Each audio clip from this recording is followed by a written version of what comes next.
At a dusty estate auction in rural New Mexico, among forgotten furniture and abandoned belongings, one man's routine bid would shatter everything he thought he knew about loss, love, and second chances. When he opened that mysterious burlap sack, expecting old clothes or trinkets, he found something that defied every law of probability and hope. Inside were belongings that belonged to a woman he'd mourned for 15 years, his wife, who had vanished without a trace during a family camping trip in 1889, presumed dead after an extensive search turned up nothing. But the intricate Navajo tattoos covering her photographed arms told a story of survival, transformation, and a life lived among people he'd never imagined she could know. What happened next would challenge everything this heartbroken widower believed about fate, cultural boundaries, and the power of love to transcend even the most impossible circumstances. This is the true story of a reunion that shocked an entire territory. If you're ready for a story that will restore your faith in miracles, hit that like button right now. Subscribe and ring that notification bell, because stories like this prove that sometimes the impossible becomes reality. Drop a comment about your thoughts on true love. I read every single one. The year was 1904, and Thomas Whitmore had grown accustomed to the emptiness that filled his days in Santa Fe, New Mexico territory. 15 years had passed since his wife Margaret disappeared during their camping trip near Canyon de Chelly, and he'd learned to live with the hollow ache of unanswered questions. Thomas worked as a territorial surveyor, a job that kept him moving across the high desert landscape, measuring boundaries and mapping settlements. The work suited his solitary nature, requiring precision and patience, while allowing him to avoid the pitying looks of townspeople who remembered his tragedy. On this particular October morning, Thomas found himself at the Valdez estate auction. Held on a sprawling ranch 30 miles southeast of Santa Fe, Maria Valdez had died childless, leaving behind decades of accumulated possessions that would be sold to the highest bidders from across the territory. The auctioneer, a portly man named Henderson, worked through household items with practiced efficiency. Furniture, dishes, and farming equipment changed hands quickly as bidders sought practical items for their own homes and businesses. Thomas bid half-heartedly on surveying tools, more from habit than genuine interest. As the afternoon wore on, Henderson brought out a collection of unusual items from the ranch's storage shed. Among them was a large burlap sack, clearly heavy, tied with leather cord and bearing strange markings that looked like Native American symbols painted in faded red ochre. "Now here's something interesting," Henderson announced, holding up the mysterious sack. "Found this in the back of the storage building. Nobody knows what's inside, but it's got some weight to it. Could be silver, could be artifacts, could be nothing but rocks. Who wants to take a chance?" Thomas felt an inexplicable pull toward the strange container. Something about those painted symbols stirred a memory he couldn't quite place, like a half-remembered dream that haunts the edges of consciousness. Against his usual cautious nature, he raised his hand and called out a bid. The competition was light for such an unknown quantity. Most bidders preferred items they could examine before purchasing, and the mysterious sack represented too much of a gamble for practical-minded ranchers and farmers. Thomas won the bidding for $3.50, a modest sum that barely registered. After settling his accounts, Thomas loaded the burlap sack into his wagon alongside the surveying compass he'd also purchased. The weight distribution felt odd, as if the contents had shifted during transport, and he found himself increasingly curious about what Maria Valdez had considered worth storing and marking with those distinctive symbols. The ride back to Santa Fe gave Thomas time to study the painted markings more carefully. They definitely appeared to be Navajo in origin, though he couldn't decipher their meaning. The leather cord securing the sack was expertly crafted, soft and supple despite obvious age, suggesting skilled Native American workmanship. That evening, in the privacy of his small adobe house on the outskirts of Santa Fe, Thomas finally decided to open his mysterious purchase. He lit an oil lamp and placed it on his kitchen table, then carefully untied the leather cord that had secured the sack for who knew how many years. The first items he pulled out were pieces of traditional Navajo clothing, a woman's velvet blouse, decorated with silver buttons, a long tiered skirt in deep burgundy, and moccasins with intricate beadwork that spoke of hours of careful craftsmanship. Each piece was beautifully made, but showed signs of regular wear. Beneath the clothing, Thomas found a collection of personal items that made his heart race. A small mirror with a silver handle, a wooden comb, and a leather-bound journal filled with handwriting that looked hauntingly familiar. His hands began to tremble as he opened the journal and saw the date, September 1891. The final item in the sack stopped Thomas's world completely. It was a small daguerreotype photograph showing a woman with long dark hair and distinctive tattoos, covering both arms in traditional Navajo patterns. The face in the photograph was older, weathered by sun and hardship, but unmistakably recognizable despite 15 years of change. The woman in the photograph was Margaret, his wife who had vanished without a trace in 1889. But this Margaret bore intricate Native American tattoos and wore traditional Navajo dress, suggesting a life lived far from the world Thomas had known. The impossible had somehow become reality, captured in silver and preserved in a stranger's storage shed. Thomas stared at the photograph until his vision blurred with tears, his mind struggling to process the implications. Margaret was alive, or had been alive when this photograph was taken. She had not died in the wilderness, as everyone assumed, but had somehow survived and lived among the Navajo people, adopting their customs and permanently marking her skin with their sacred symbols.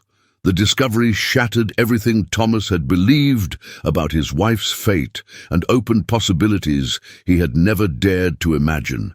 Somewhere in the vast territory of the American Southwest, Margaret might still be alive, living a life he couldn't have conceived. The question now was whether he had the courage to find out. Thomas held the photograph with shaking hands, memories flooding back of the woman he'd married in 1885. Margaret O'Sullivan had been 22 then, a spirited Irish immigrant's daughter with auburn hair and green eyes that sparkled with curiosity about everything the American frontier had to offer. They'd met at a church social in Denver, where Thomas was working for the Territorial Survey Office. Margaret worked as a seamstress but dreamed of adventure beyond the confines of city life. Their courtship was brief but intense, fueled by shared dreams of building something meaningful in the expanding West. Their wedding took place in a small Catholic church, with Margaret's family in attendance. Thomas's parents had died years earlier, leaving him alone in the world until Margaret filled that emptiness with her laughter, her plans for their future, and her unwavering belief that life held endless possibilities for those brave enough to seize them. The early years of their marriage were golden. Thomas's surveying work took them across Colorado and into New Mexico territory, and Margaret thrived on the constant movement and new experiences. She learned to cook over campfires, navigate by stars, and handle a rifle with accuracy that impressed seasoned frontiersmen. Margaret possessed an unusual gift for languages that served them well in their travels. She quickly picked up Spanish from the Mexican families they encountered, and even learned basic Navajo phrases when they worked near tribal lands. Thomas marveled at her ability to communicate with people whose cultures were completely foreign to her own upbringing. Their happiness seemed unshakable until the summer of 1889, when they planned a camping expedition to Canyon de Chelly. Margaret, had been fascinated by stories of the ancient cliff dwellings and insisted they take time to explore the area properly. Thomas arranged for a 2-week leave from his surveying duties to indulge her passion for discovery. They set up camp near the mouth of the canyon on a warm July evening. Margaret was more excited than Thomas had seen her in months, talking eagerly about the Anasazi ruins they would explore and the photographs she planned to take with their new camera.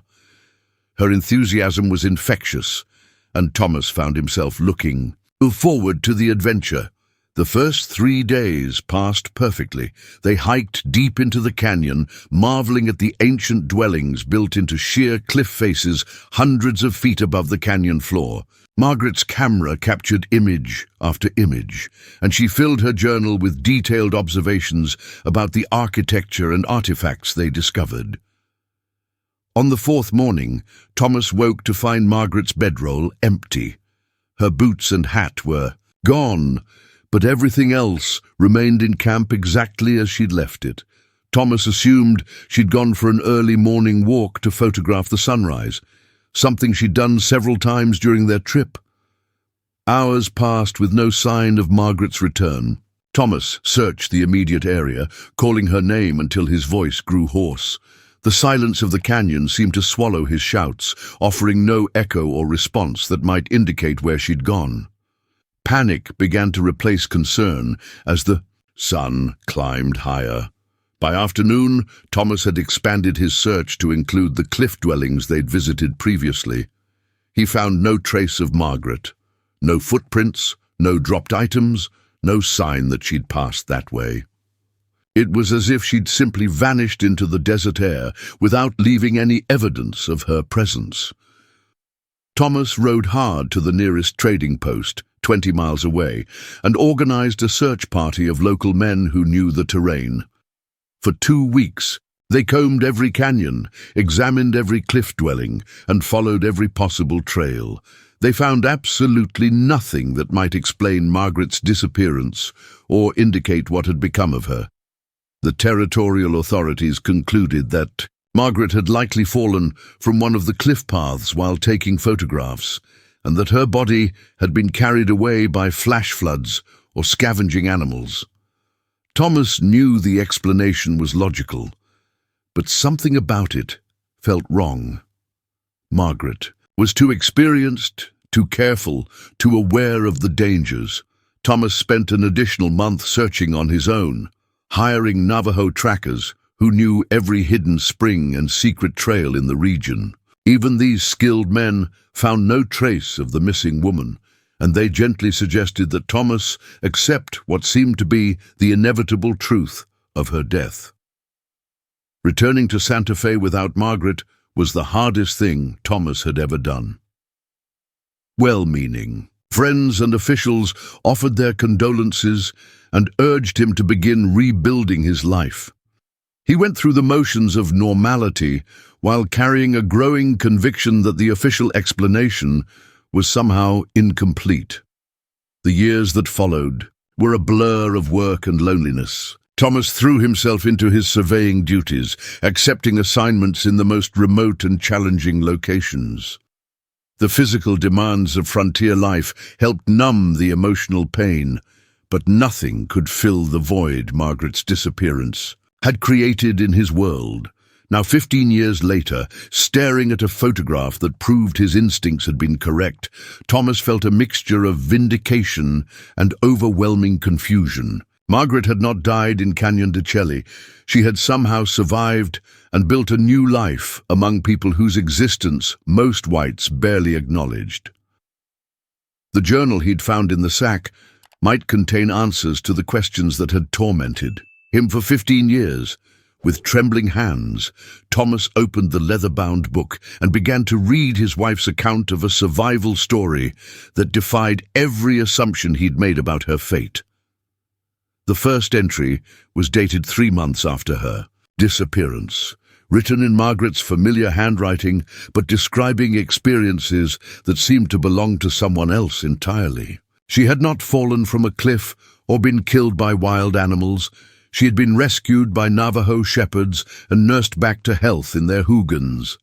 According to her journal, Margaret had been exploring alone when she slipped and fell into a hidden arroyo, breaking her leg and losing consciousness. When she awoke, she was being cared for by an elderly Navajo woman who spoke no English but communicated through gentle gestures and herbal remedies that slowly healed her injuries. Margaret's journal revealed a story of survival that challenged everything Thomas thought he knew about his wife's character and the possibilities of cross-cultural adaptation. Her initial weeks with the Navajo had been marked by physical recovery, language barriers, and growing realization that returning to her old life might be impossible. The elderly woman who'd found her was named Azza Nadlihe, which Margaret learned meant changing woman. She lived with her extended family in a remote area where few whites had ever ventured, and where Margaret's presence created both curiosity and concern among the clan members who discovered her. Margaret's broken leg had healed poorly during her unconscious period, leaving her unable to walk long distances. The nearest trading post was over 60 miles away across difficult terrain, and winter was approaching rapidly. The practical Navajo family faced a choice: abandon the injured white woman or integrate her into their survival plans for the harsh months ahead. Clan leader Hustin Begay made the decision that would reshape Margaret's entire existence. Rather than risk lives attempting to transport her to white settlements, they would keep her through winter and teach her the skills necessary to contribute to the family's survival. Margaret had no choice but to accept their generosity and adapt to circumstances beyond her control. The language barrier proved to be Margaret's first major challenge. Unlike her previous experiences learning Spanish or basic Navajo phrases, she now needed fluency to survive. The children of the clan became her primary teachers, patiently repeating words and correcting her pronunciation while giggling at her earnest attempts to master their complex grammar. Winter in the high desert tested every assumption Margaret had held about her own capabilities. She learned to weave rugs on traditional looms, to prepare food from plants and animals she'd never encountered, and to perform dozens of daily tasks that kept the family fed, warm, and healthy through months of isolation. The physical demands of Navajo life gradually strengthened Margaret's body and changed her relationship with the natural world. She learned to read weather patterns, to find water in seemingly barren landscapes, and to navigate by landmarks that were invisible to untrained eyes. Her hands, once soft from city living, became calloused and skilled. As months passed, Margaret began to understand that her integration into Navajo society required more than learning practical skills. The family expected her to participate in ceremonies, to understand their spiritual beliefs, and to accept responsibilities that bound her to the clan's welfare. Her identity as a white woman became less relevant than her role as a contributing family member. The decision to receive traditional tattoos came during her second year with the clan. Margaret had proven her commitment to Navajo ways through her work and dedication, and the women decided she deserved to wear the permanent markings that indicated her acceptance into their spiritual and social community. The process was painful, but deeply meaningful. Hustin Begay's wife, a skilled tattoo artist, created the intricate patterns that covered Margaret's arms, using traditional methods passed down through generations. Each symbol carried specific meaning related to Margaret's experiences with the clan, her spiritual journey, and her new identity as someone who belonged to both worlds, but was fully committed to neither. The tattoos marked a point of no return in Margaret's transformation.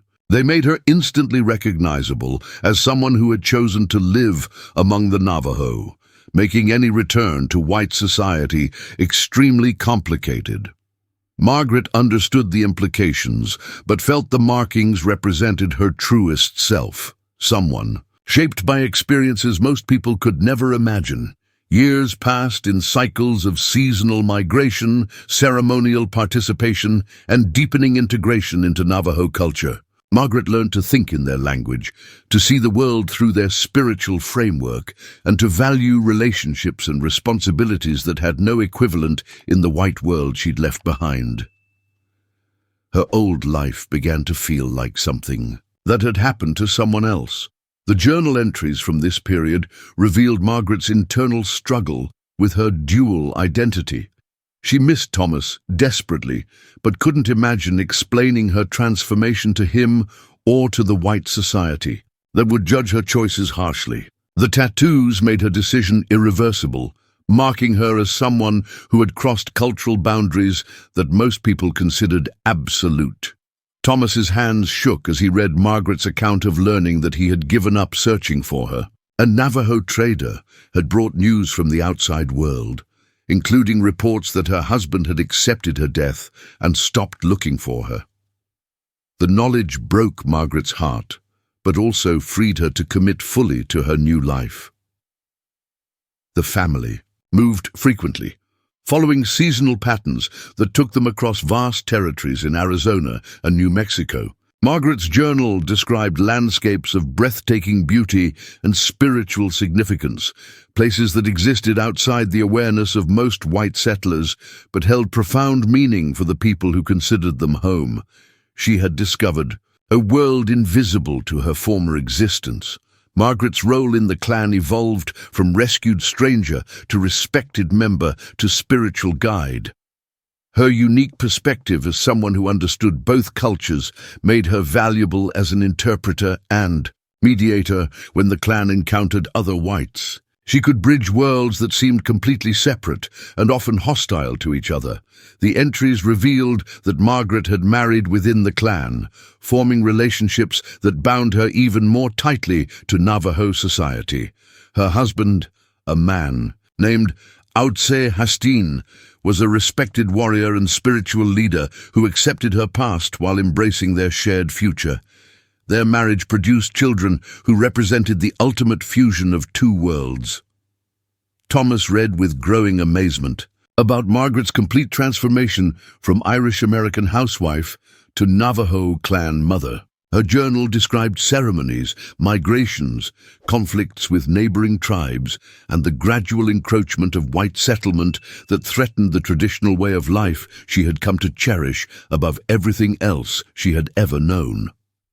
The final entries in the journal were dated 1902, just 2 years before Thomas discovered it at the auction. Margaret wrote about her children growing up, about changes in the landscape as railroads and mining operations altered the territory, and about her growing sense that her two worlds might someday collide in ways she couldn't control. The last entry was brief but prophetic. I pray that Thomas has found peace and happiness in his life. If he ever learns what became of me, I hope he understands that I became who I was meant to be. The spirits guided me to a purpose I could never have imagined in my old life. I am complete in ways I never was before. Thomas closed the journal with tears streaming down his face, overwhelmed by the magnitude of Margaret's transformation and the realization that she might still be alive somewhere in the vast territory surrounding him. Her final entry suggested she had found peace and purpose, but it also hinted at the possibility of future contact between their separated worlds. The next morning, Thomas visited the Territorial Records Office and began researching Maria Valdez's background, hoping to discover how Margaret's belongings had ended up in the ranch woman's storage shed. The clerk, an elderly Hispanic man named Rodriguez, remembered the Valdez family and their connections to various Native American trading networks across the region. Maria Valdez traded with everyone, Rodriguez explained, pulling out dusty files. Navajo, Apache, Pueblo tribes. She spoke half a dozen languages and was known for fair dealing. When tribal members needed to sell or trade items for supplies, they often came to her ranch. She probably got those belongings in a trade and never knew their significance. Thomas learned that the Valdez Ranch had served as an unofficial trading post for decades, facilitating exchanges between Native American communities and white settlers. Maria had died childless and intestate, leaving behind her accumulation of items from countless transactions. The mysterious sack had been just one of many containers filled with traded goods that no one had bothered to examine. Armed with this information, Thomas began visiting trading posts throughout northern New Mexico and southern Colorado, showing Margaret's photograph to traders who might have encountered her during their dealings with Navajo clans. Most had never seen her, but several recognized the distinctive tattoo patterns as coming from specific families they knew well. An elderly trader named Samuel Morrison at the Farmington Post studied the photograph carefully before nodding slowly. "I've seen her," he said quietly. "Not recently, maybe 2 or 3 years ago. She came in with a Navajo family to trade wool and jewelry. Spoke their language like she was born to it, but something about her seemed different." Morrison's description matched Margaret perfectly, and he provided crucial information about the clan she traveled with. They were led by a man called Hastin Begay, and they typically migrated between winter camps near Canyon de Chelly and summer grazing areas in the high country north of Gallup. Morrison hadn't seen them in recent trading seasons, but suggested other posts where they might have conducted business. Thomas spent weeks following leads from post to post, gradually constructing a picture of Margaret's movements over the past several years. The trail was complicated by the nomadic nature of Navajo life and the fact that many traders were reluctant to discuss their Native American customers with white strangers. But Thomas's persistence and obvious sincerity eventually won their cooperation. The breakthrough came at a remote trading post near Shiprock, where the proprietor recognized not only Margaret's photograph, but also several of the jewelry pieces Thomas had found in the sack. "That silver bracelet with the turquoise? I remember making that trade," the man said excitedly. "She wanted supplies for a long journey, said the family was moving to new grazing lands near the San Juan Mountains." Following this lead, Thomas hired a Navajo guide named Joe Begay, no relation to Margaret's clan leader, who knew the traditional migration routes and could help navigate the complex social protocols of approaching a Navajo family about such a sensitive matter. Joe warned Thomas that reunion might not be possible or welcome after so many years of separation. The journey took them across some of the most beautiful and challenging terrain in the American Southwest. Joe led Thomas through landscapes that few white men had ever seen, following ancient trails and seasonal camps that existed outside the boundaries of territorial maps. Thomas marveled at the hidden world that had sheltered Margaret for 15 years. They found the clan camped near a hidden spring in the foothills of the San Juan Mountains, their hogans scattered among pinyon trees in a setting of almost magical beauty. Joe approached alone first, explaining Thomas's presence and requesting permission to bring him to meet the family that had cared for the white woman known to them as Azdzah Bilagana, white woman. Thomas waited for what seemed like hours while Joe conducted the necessary negotiations. Finally, his guide returned with an elderly Navajo man who studied Thomas with keen eyes before speaking in accented English. "I am Hastin Begay. Joe tells me you claimed the white woman was your wife in the old days. This is a strange thing to hear after so many years." "It's true," Thomas replied, his voice barely steady. "Her name was Margaret O'Sullivan before she married me and became Margaret Whitmore. She disappeared in Canyon de Chelly 15 years ago, and I've mourned her as dead ever since. I found her belongings at an auction and learned she had lived among your people. I need to know if she's still alive." Hastin Begay's expression softened slightly as he studied Thomas's face.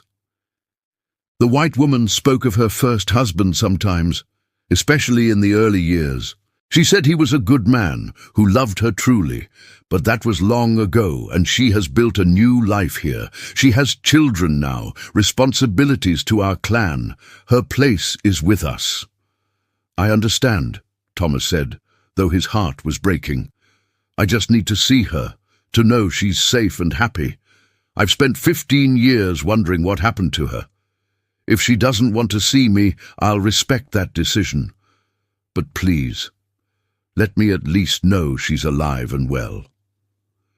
After another long consultation with clan members, Hastin Bege agreed to take Thomas to see Margaret. They walked through the camp to a hogan set slightly apart from the others, where smoke rose from a central fire. Thomas's heart pounded as he approached the dwelling that sheltered the woman he had never stopped loving despite 15 years of separation and transformation. Margaret emerged from the hogan like a figure from a dream, her auburn hair now streaked with silver and her arms covered in the intricate tattoos he'd seen in the photograph. She wore traditional Navajo dress and moved with the confident grace of someone completely at home in her environment. When she saw Thomas, she stopped as if struck by lightning. For a long moment, they stared at each other across the years and cultural distances that separated them. Margaret's green eyes filled with tears as she recognized the man she had loved and left behind through circumstances neither of them could have controlled. Thomas saw in her face the woman he had married, transformed but still fundamentally the same person who had filled his world with joy. "Thomas," she whispered, her voice carrying the accent of someone who had spoken Navajo for years but still remembered her original language. "I never thought I would see you again. I prayed you had found happiness and peace. How did you find me here, after all these years in a world so far from the one we shared?" "I never stopped looking," Thomas replied, tears flowing freely. "Not in my heart, anyway. When I saw your photograph and read your journal, I knew I had to find you, even if only to say goodbye properly. I can see you've built a beautiful life here. I'm not here to take you away from it. I just needed to know you were alive and happy." Margaret stepped closer, studying Thomas's face with wonder. "You look older, but then so do I. These years have been good to me in ways I never expected, but I never forgot the love we shared. I became someone new here, someone I couldn't have imagined being in our old life, but the woman who loved you is still part of who I am." Their reunion lasted only a few hours, but it provided the closure both of them needed. Margaret showed Thomas her children, introduced him to her Navajo husband, and shared stories of the life that had grown from the tragedy of their separation. Thomas met her new family with grace and dignity, accepting their reality while treasuring the confirmation that Margaret had not only survived, but thrived. As Thomas prepared to leave, Margaret gave him a small silver bracelet she had made, engraved with symbols that represented their enduring connection despite the separate paths their lives had taken. "Remember me as I was, and as I am now," she said. "Both women loved you truly, in different times and different worlds." Thomas returned to Santa Fe carrying the peace he had sought for 15 years. He never saw Margaret again, but her journal and the bracelet became treasured reminders that love transcends time, culture, and even the most impossible circumstances. He had found his wife against all odds, and in letting her go, he had finally found the strength to build a new life of his own.